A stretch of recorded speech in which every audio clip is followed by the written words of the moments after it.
What is up, all you GBA type fans? This is Tom. I'm here bringing you guys week 1 of the 7th season of the GBA. This week we go up against Lars of the Borussia Donphan. And if you have any questions about the team that I brought or what I suspected him to bring, please check out the team builder that I had uploaded yesterday. So we look at his team and we see pretty much exactly what I had thought. 4 offensive mons and 2 bulky mons to take pretty much what troubles his team, being Zydog and in this case Incineroar. But we see the Latias, we see the Magirna, 2 special attackers, one of which I think is going to be some sort of setup mon. We see Crawdon, something that pretty much whenever it comes in, something on my team takes big damage, including Vaporeon. We have Rotom Heat, which based on its typing pretty much bops a lot of things on my team. We have Decidueye and Donphan, probably like I said, to take on Zydog and and to an extent, Donphan can also take on Incineroar. So with that in mind, kind of look at my team. All right, gotta do the best I can. He obviously has the offensive matchup because we look at 4 of his offensive mons to 2 of mine, and he pretty much has more potential to kind of force me onto my back heels. So I got to play around that. So we'll see how that goes. And we'll get into the match. So I'm going to lead off with Incineroar, and the idea here was, well, I'm not setting up any rocks, so obviously Nidoqueen is not going to be a lead, right? So instead, I guess I'll U-turn out and see what his switch of choice is. So he leads off with Latias, maybe suspecting something. I don't really know what he excuse me. I don't really know what he was suspecting, but instead he's going to go right out into Donphan. I'm going to go for a U-turn, and we're going to see here in just a second that he is actually a Rocky Helmet version. So that means that every time Incineroar comes in, he's going to go right into Donphan. And regardless of what I go for outside of Earthquake, I'm going to be taking contact damage based on the Rocky Helmet. So that's good on him. Obviously, that's what he needed Donphan for, and Ice Shard, which I found out later is for the Zydog, but that makes a lot of sense. Right here, I'm going to Celesteela, and like I said, every time Celesteela comes in, he's going to go to Rotom Heat. It just makes sense. You have Rotom on both sides, pretty much dominates Celesteela, both of its typings, I should say. And Celesteela can't really touch it with the moves I have for coverage, Giga Drain, Flame Dart, Heavy Slam. He'll only really go for Leech Seed. So he goes, now mind you, I'm AV. I'm still Jolly though, so I'm not necessarily like super bulky, but he goes for Overheat. That crit kind of sucked. So right here, it forces me later on that I have to pass a Wish in a Nidoqueen, otherwise its AV is pretty much for naught, that I can't take any hit whatsoever at that range. He's going to double. He goes here into Decidueye. I'm going to go into Porygon 2, and the idea here is to Toxic this as he Toxics me. And, I mean, it puts Porygon 2 on a timer, but it also puts him on a timer, and I guess the beneficial part of my end is that Vaporeon does have Heal Bell, so if I really need to get the status of this or anything else that might get statused, I can do so with Vaporeon. And obviously I'm not going to do it now because I'm not going to bring a Water type into a Grass type, but, Vaporeon here is going to become more pivotal because now I need to pass a Wish, get a Heal Bell off, do more utilitary things that otherwise I didn't need to do, as of 2 turns ago. I need to get that Wish into Nidoqueen. Right here, I go for Ice Beam. I'm pretty much just attacking what's in front of me. He makes a nice switch into Magirna. And right here, I'm looking at a Magirna. Looking down the barrel of a gun, I got to figure out exactly what it is that I need to take care of. And that's a lot of damage from a Floor Cannon. It shows that he specs, pretty much. And it shows that he pretty much is just gonna bot me, and I, like an idiot, go for Discharge and think, oh yeah, that can get the para. It doesn't get the para, and instead of going for Recover like I should have, because after the -2 with the Floor Cannon, we see I took a full power one. I probably could have taken another one even after the toxic damage. I instead don't go for Recover, force myself to be under 20%, not including the toxic damage, and now I can't really live anything else based on its speed tier and based on his team. I think there's only maybe one mon, being Donphan, that can take a hit. So now Porygon 2 is essentially useless, and if nothing else, like, I know that was a stupid play. You don't need to remind me that it was a stupid play, because I've pretty much gone over my head multiple times that, yeah, that was dumb.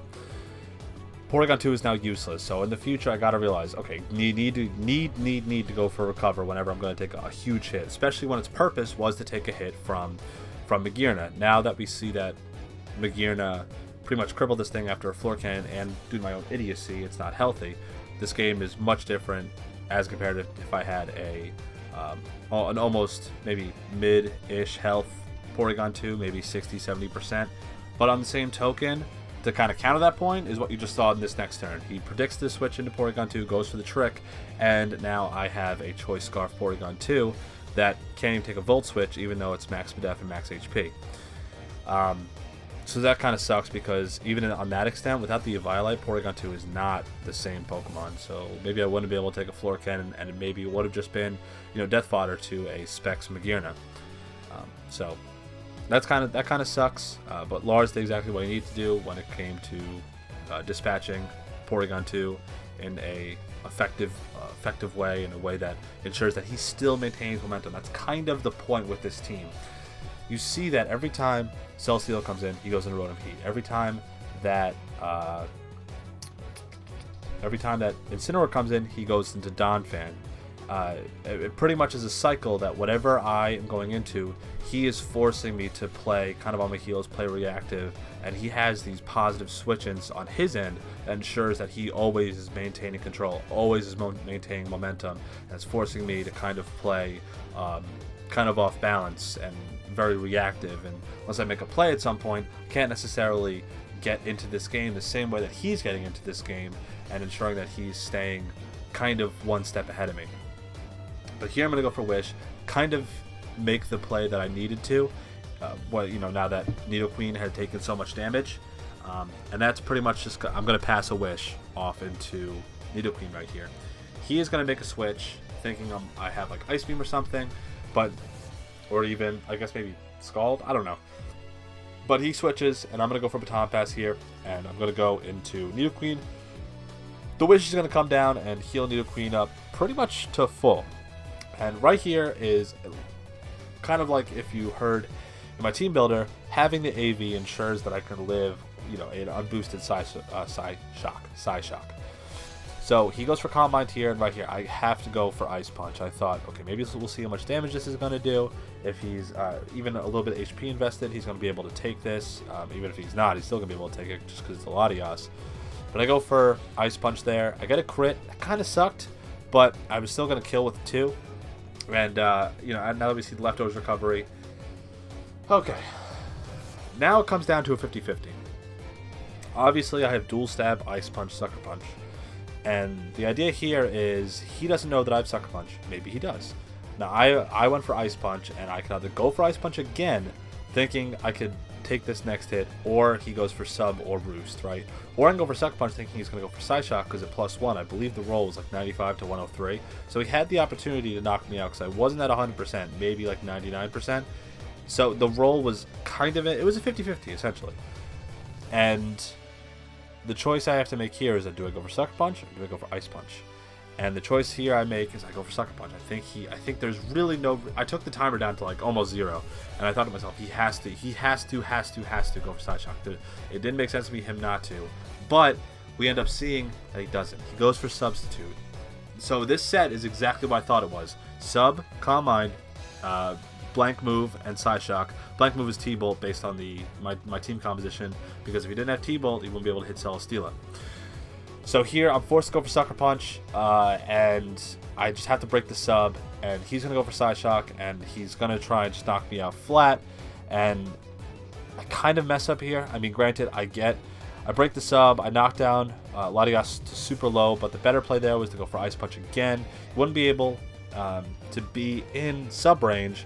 I mean, looking at his HP, maybe he was, but that would be a really low sub, and it's just a lot of mind games. Like, I had to make that 50-50 call. Maybe if I played it out differently, have to make another 50-50 call right there. Hell, maybe he could have just went to Crawdon on the suspected Sucker Punch, and I still wouldn't have gotten any damage off. So, again, Lars' team is pretty much handling whatever idea I'm bringing so far. trying to do my best just to stay somehow in, not even in control, just stay in the mix, right? He's going to go for Aqua Jet, just kind of playing what's in front of him. And for me right now, it's just go for damage. That's it. I guess not. That's the later turn. I baton pass out. He goes for Sword Stance. That's the next time. You're going to see these two again. That's the next time. Gonna go right for baton pass. I thought maybe he'd switch here. Actually, that's what it was. Thought he would switch. He didn't switch. I thought he was going to go into something like Decidueye. He does not. And again, we have this stupid exchange of it's Rotom Heat versus Celesteela. And again, I go for a Giga Drain, attacking what is right in front of me. Unfortunately, that bites me because now I have to switch out again, let him Volt Switch out or otherwise. He has a Violite, and I'm just going to sack off Nidoqueen. He pretty much goes for Volt Switch, but then he's able to switch and go like for Overheat. I thought here maybe he'll switch out to Decidueye, suspecting a Sucker Punch. So I just go for Ice Punch. I get off some damage, very little damage, but you know, some damage nonetheless. I think based on the calcs that I was doing, Sucker Punch maybe like 27 to 32% based on his investment, because he was modest, but he was bulky enough that he was right in the middle between offensive and defensive. So pretty much a tank, but does give me a free switch in his Zydog. And we see here that he's gonna bring in Decidueye for its pretty much its best purpose. I'm not clicking Dragon Move because the thing doesn't get Dragon Claw. I'm going to go for 1,000 arrows, and we see that he's at like what, 95, 97% or something. When he gets knocked down to like 65, he has to be lower in order for me to kill him. And you know, he's been playing Decidueye very smart. He's been playing Donphan very smart when it comes to Incineroar. So my two breakers, or my two like purely offensive mons, aren't doing nearly as much as his offensive mons are doing to me, being Crawdon, Rotom, Latias, Magearna. He's going to go for Roost. He's going to ensure that he stays healthy, because if he doesn't, then that's one less check for Zydog, and he's at full again. And with the Toxic, he gets down to what, like 88% or something? This is frustrating. Like that is the downside of looking at Lars' team. It's really that good. But right here, I'm going to go, I believe, for Darkest Lariat. Not the smartest idea. I could have went for Earthquake, but I didn't really want him to get damage off if he did stay in. I thought maybe if he goes into... well, it did big damage. Like, you see that it did a lot of damage with the Darkest Lariat, but he is going to switch out as I go into Vaporeon. And the idea here is I pretty much just... I have to, like, hit something for damage. I have to like get a footing somehow in this match. Going to Vaporeon, I'm not going to take some sort of special attack, because that thing is mainly defensive. Right here makes a good, well, not even a good play. Volt Switch just made sense because of the fact that it's a Vaporeon and it's super weak, and a Specs Volt Switch probably, with it being fully physically defensive, would have knocked it out. So he sees that I'm leftovers. This actually originally was Assault Vest, but that would have made me even more limited to Rotom Heat. And he's going to go for Volt Switch, and he just knocks me straight out. And Celesteela kind of shows that while it's bulky, it took so many hits. It took a Volt Switch, it took another Volt Switch, it took all these super effective hits, and it did what it could against a team that maybe didn't have the most positive matchup, or it was just there to stop Magearna from only clicking Floor Cannon every time it came in. It's going to go for knockoff here. Going to do a lot of damage. It's unboosted. That was a crit. That sucked. Not really a big fan of that crit. Granted, it was still to a KO, but it's still kind of stupid. Go for Scald. He did have the Lumberry, which I get a crit back, so crit for crit, doesn't matter. He did have the crunch. He did have a Lumberry, so no burn would have mattered. He would have just healed it right off.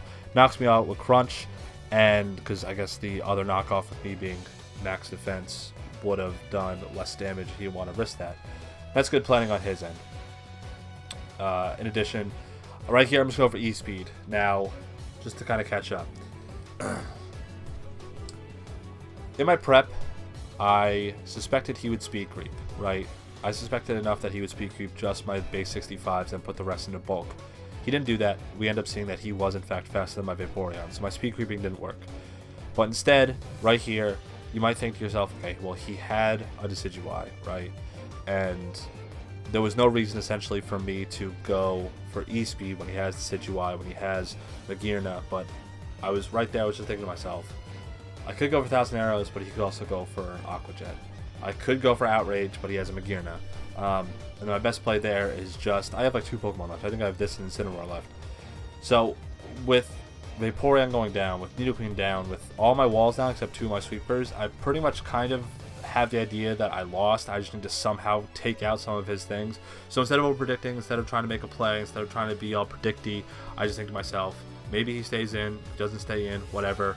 I'll go into Incineroar if he goes into Sigui on the E-Speed, and I will instead go and just knock this thing out in front of me, kind of play what I've been doing right in front of me, and at this point, it's just padding differential. Lars' team overpowered mine. That kind of goes without saying. It's going to do that to a lot of teams. But I go for E-Speed again, attempt just to get some damage off. I just go for damage. He goes for Ice Beam, and that's obviously going to knock me out because this is a Zydog, and that's a very powerful Specs. Ice Beam, crit didn't matter. Zydog got a kill, which was kind of cool. Soul Heart activates, and right now, baby, it's Incineroar time! Let's see how this works. Incineroar, Scarfed, outpaces all of his mons, including, pretty much everything. So right here, I think to myself, do I go for Darkest Lariat? No, because then that means that Magirna comes in for free. Do I go for Earthquake? No, because that means that both Latias and Rotom Heat come in for free. Do I go for U-Turn? No, that's stupid. There's nothing else to pivot into. We gotta go for Flare Blitz. We gotta take damage from the Donphan. Who cares? Go for Flare Blitz. Go ahead and knock out the Latias. I guess he just wanted to see what mon would take this hit, and that's gonna be Latias, and it's gonna be dead. That's 1. This is the fun part. That's 1. Take damage, right? Down to 75.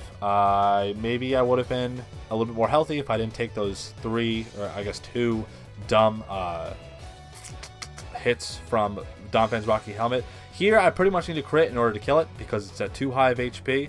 And boy, we get that crit! I know I shouldn't be happy about the crit, and it sucks for Lars, but on the same token, boy, we get that crit! And we put myself in a means to actually get more kills. So right here, I'm in Blaze range, and he said if he went to Rotom Heat, I would have killed it. Granted, I probably would have killed myself, but instead, I'm going to get another kill here. He doesn't have Sucker Punch. I thought he would have Sucker Punch, because the entire time I only saw Toxic and Roost. I barely even saw an offensive move. But here I go for a Flare Blitz. That means that Incineroar gets 3 kills late game. Scarf Incineroar base 60 does actually do something. Suck it, analysts. You tell me that my mon is bad, but it did actual damage. Suck it, analysts. But that ends up finishing the game. I knock myself out to Flare Blitz recoil, but I also turn what looked like a 4 or 5-0 into a 2-0. So while that in its own nature is kind of shitty, I will take a 2-0. Against one of arguably the best teams in the league, I will take a 2-0.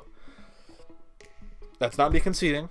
That's not me thinking that, I'm just going to give up. But that is me being realistic and saying that Lars' team did have the matchup. It was that much better.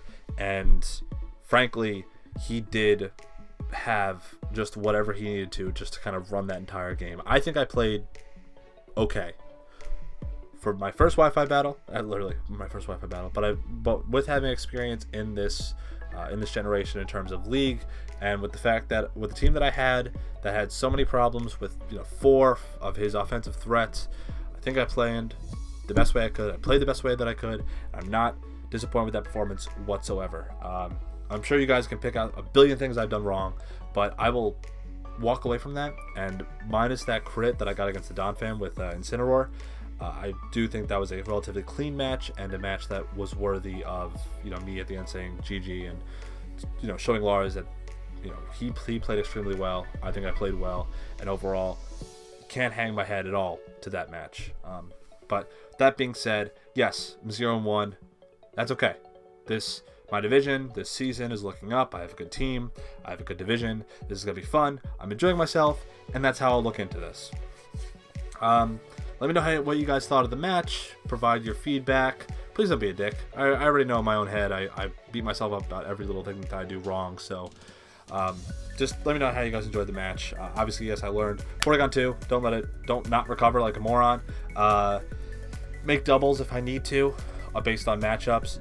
If I don't have to be in with Celesteela, allow him to get a free switch into Rotom Heat. I could have made a double into Zygarde when he was bringing in Rotom Heat for free some of those times. I could have made a double to ensure, to not take damage from the Rocky Helmet with Donphan when I had Incineroar in. I could have made a double into like Vaporeon or something to ensure that maybe I kept a positive matchup in my end. So 0-1, -2. I'll take that.